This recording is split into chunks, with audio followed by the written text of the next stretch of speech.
ഇറാനുമായി ഒരു യുദ്ധം സത്യമായി ഉണ്ടായിരിക്കും, അത് യാതൊരു സംശയവും വേണ്ട. അത് നടന്നേ തീരും. അത് വളരെ താമസിയാതെ നടക്കുകയും ചെയ്യും. ഇറാനുമായി യുദ്ധം വന്നാൽ മിഡിൽ ഈസ്റ്റ് ഇനിയും അട്ടിമറിയും. മിഡിൽ ഈസ്റ്റ് അട്ടിമറിഞ്ഞാൽ നമ്മുടെ സാമ്പത്തിക സ്രോതസ് മുഴുവനും നശിച്ചു. അതുകൊണ്ട് എക്കണോമിക്കൽ സിസ്റ്റത്തെ കൃത്യമാക്കാൻ നമ്മൾ പഠിക്കണം. സൂക്ഷിച്ച് ചെലവഴിക്കാൻ പഠിച്ചവർക്ക് ദാരിദ്ര്യം വരികയില്ലെന്ന് മുഹമ്മദ് മുസ്തഫ. ഇത് നിങ്ങൾ ഒന്നും കൂടി ശ്രദ്ധിക്കണം. ഞാനിത് വളരെ പണ്ടേ നിങ്ങളോട് പറയുന്നുണ്ട്. ഇനി ഒരു യുദ്ധം ഉണ്ടാവുകയാണെങ്കിൽ അത് ഇറാൻ. ഞാൻ 2000 മുതൽ പറയുന്ന അവസാനമാണ്. പഴയ കേസറ്റൊക്കെ കേട്ട എന്നൊക്കെ അറിയാം. അടുത്ത യുദ്ധം ഇറാനുമായാണ്. അത് ഭയാനകമായിരിക്കും. അതിനാരാ ചെയ്യുക? അതിന് മറ്റുള്ളവരാണ് ചെയ്യുക. എന്തുകൊണ്ട്? ഒരു നഷ്ടവും അവർക്കില്ല.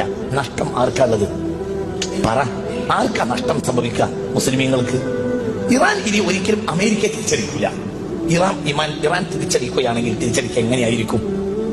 ഒരു സാധാരണ നിലയിൽ ഒരു രാജ്യം തിരിച്ചടിക്കുകയും പോലെ ഇറാൻ തിരിച്ചടിക്കുകയാണെങ്കിൽ ഖത്തറിലോ സൗദിയിലോ പറ ഉള്ള അമേരിക്കൻ ക്യാമ്പുകളെ ആക്രമിക്കുകയാണ് ചെയ്യുക. അപ്പൊ സ്വാഭാവികമായും എന്തുണ്ടാവും? ആ രാഷ്ട്രം ആ പക്ഷത്ത് ചേരും. ഇത് നടക്കൂലേ? നടക്കും. നടന്നേ തീരും.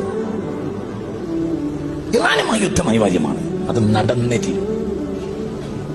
അത് ഫിത്നത്തുൻ അമ്മാഉ സമ്മാഉ അമ്മിയാ.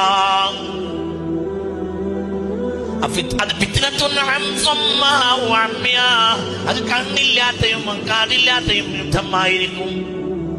മനുഷ്യരാശി ഇന്നുവരെ കണ്ടതിൽ വെച്ച് വലിയ യുദ്ധം സംഭവിക്കും. അതിന് ഇനി കാലതാമസമില്ല. സംഭവിച്ചിരിക്കും. നമ്മളെ കാക്കട്ടെ. ഇത് നിങ്ങൾ ആരോട് ചോദിച്ചാ പറയുന്നത്? ഇത് മുത്തുനബി പറഞ്ഞതാ. മുത്ത് മുഹമ്മദ് മുസ്തഫ.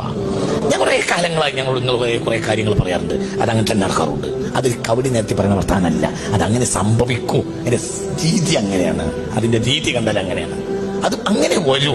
അള്ളാഹു നമ്മളെ കാക്കട്ടെ. അത് സംഭവിക്കും. അത് സംഭവിക്കും. സംഭവിച്ചത് കഴിഞ്ഞാൽ ഇനി മിഡിൽ ഈസ്റ്റിൽ ഒരു യുദ്ധം ഉണ്ടായാൽ ഒരിക്കലും എക്കണോമിക്കൽ സിസ്റ്റം നേരെ നിർത്താൻ കഴിയൂല. അത് ഏറ്റവും ബാധിക്കുക കേരളത്തിനെയാണ്. അനാവശ്യമായ ഷോപ്പിങ്ങുകളിൽ പെണ്ണുങ്ങളെ നിയന്ത്രിക്കണം.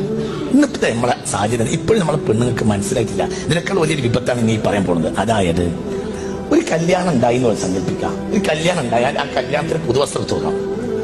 അത് അങ്ങനെ തന്നെയല്ലേ പറയും?